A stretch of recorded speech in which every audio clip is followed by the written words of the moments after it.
शिक्षक दिवस मना रहे हैं, 5 सितंबर है, और साथ ही साथ ईद उल फितर भी है। मुस्लिम का एक त्योहार होता है ईद उल फितर, वो भी है। तो यहाँ पर हम जब एक शिक्षक के सम्मान में हम व्यवस्था करते हैं, हम सभी जितने भी स्टूडेंट होते हैं बड़े खुशी से मनाते हैं। लेकिन क्यों मनाते हैं, इसमें हमने कभी सोचा है? ये डॉक्टर सर्वपल्ली राधाकृष्णन के जन्मदिन को हम लोग शिक्षक दिवस के रूप में मनाते हैं, क्योंकि उन्होंने अपने जन्मदिन को अपने जन्मदिन के रूप में मनाने के लिए लोगों से नहीं बोला। उन्होंने कहा कि पूरे शिक्षक समाज का सम्मान जिसमें हो उसे हमें शिक्षक दिवस के रूप में मनाना चाहिए, और तभी से ये शिक्षक दिवस हमारे विद्यार्थियों के लिए मनाया जाता है। तो जो शिक्षक हैं सम्मानित किए जाते हैं, उस समय उनका आदर रिस्पेक्ट किया जाता है, और यही बात हमेशा तक बनी रहनी चाहिए। जैसा कि हम पढ़ के आगे बढ़ते हैं तो भी हमारे दिमाग में उस टीचर्स का, उस शिक्षक का, उस अध्यापक का सम्मान बना रहना चाहिए। और एक शिक्षक आपको क्या दे सकता है? पैसे कौड़ी धन दौलत तो दे नहीं सकता, ज्ञान के अलावा आपको कुछ नहीं दे सकता, है कि नहीं? तो आपको अगर ज्ञान लेना है तो विनम्रता भी सीखनी चाहिए। एक शिक्षक केवल शिक्षा नहीं देता बल्कि संस्कार भी आपको देता है, और ये बताता रहता है कि आप कहाँ गलत चल रहे हो उसको सुधारो, कहाँ सही स्थिति में हो उसको और बेहतर बनाओ।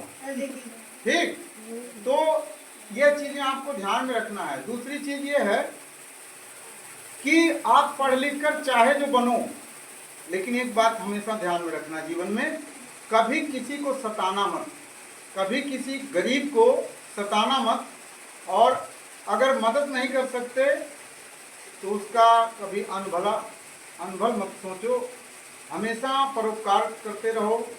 अगर जहाँ तक हो सके दूसरे की मदद करो।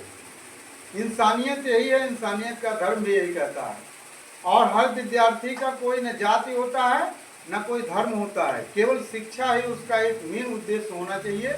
और शिक्षा आप ग्रहण करें, लेकिन साथ ही साथ संगत का भी ध्यान रखें। आप अच्छे बच्चों की संगत करेंगे तो आप अच्छे बनेंगे। अगर आप गलत बच्चों के संगत में आएंगे तो आप पथ से अपने विचलित हो जाएंगे, और जिस लक्ष्य के लिए आप पढ़ाई कर रहे हो उस लक्ष्य को आप नहीं प्राप्त कर पाओगे। और दूसरी चीज है, जैसे कक्षा 6, 7, 8 में बच्चे पहुंचते हैं तो उनका जो नेचर है, उनका स्वभाव है, उसमें बदलाव आता है। उस बदलाव को अगर माता पिता समझते हैं तो ठीक है, तो उसके अनुसार उसको ढलना चाहिए। दूसरी चीज, अपने माता पिता की बात का कभी बुरा नहीं मानना चाहिए, क्योंकि वो आपसे बड़े हैं, आपसे ज़्यादा अनुभव रखते हैं। अगर आपको कुछ डांटते हैं तो आपकी अच्छाई के लिए डांटते हैं, कभी आपका बुरा नहीं सोचते हैं। तो इसलिए एक अध्यापक भी यही काम करता है। लेकिन आप माता पिता के टच में ज़्यादा रहते हैं, अधिक समय आप अपने माता पिता के संपर्क में रहते हैं, लेकिन शिक्षक के संपर्क में केवल 2 से 4 घंटे।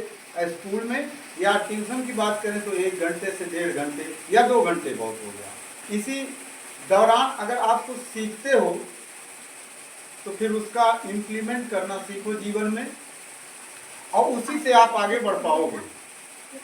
तो जीवन में हमेशा यही ध्यान रखना, कितनों भी बड़े हो जाओ लेकिन अपने पुरानी चीज़ों को मत भूलना, अपने वसूलों को मत भूलना। हमेशा गरीबों की मदद करना, हमेशा असहायों की मदद करना, दीन दुखियों की सेवा करना, यही हमारा परम उद्देश्य होना चाहिए। हम चाहे पढ़ लिख कर कितनी बड़ी नौकरी पा जाएं, लेकिन हमें ये चीज़ जीवन में कभी नहीं भूलना चाहिए, और ना तो किसी को सताना चाहिए। एकदम सादा जीवन व्यतीत कीजिए। हम तो यही कहेंगे कि अभी आप अगर मांस या मीट इस तरह की कोई चीज़ें आप सेवन करते हैं तो उसको आप त्यागिए, क्योंकि वह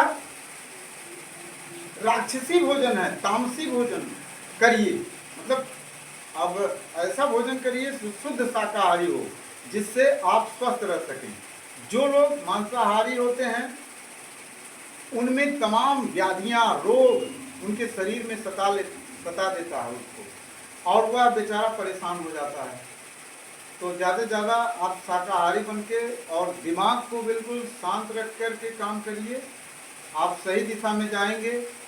और मेरा यही शुभकामना है इस शुभ अवसर पर कि आप सभी आगे बढ़ें और हम जहाँ हैं उससे कई गुना आप आगे बढ़ जाओ, और तभी एक शिक्षक के दिल में खुशी का एहसास होता है।